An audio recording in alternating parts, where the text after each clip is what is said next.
Hi guys, Kadyo to ng M-News Experience. Sa balita natin ngayon, si Mattia Guadagnini ay sasali po sa Ducati sa 2025 MXGP World Championship.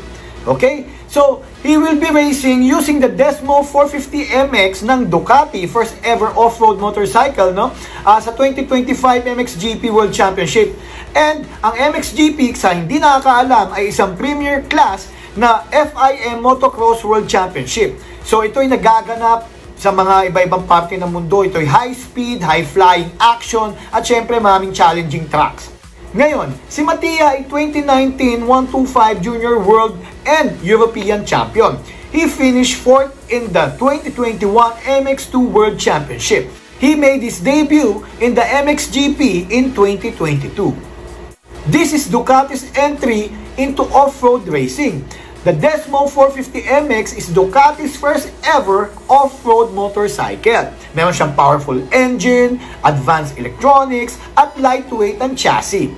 May full range of 450 and 250 bikes na pinaplano sa future ang Ducati. Pero ang Desmo 450MX ay available for order in early 2025 at ang delivery will be in June 2025.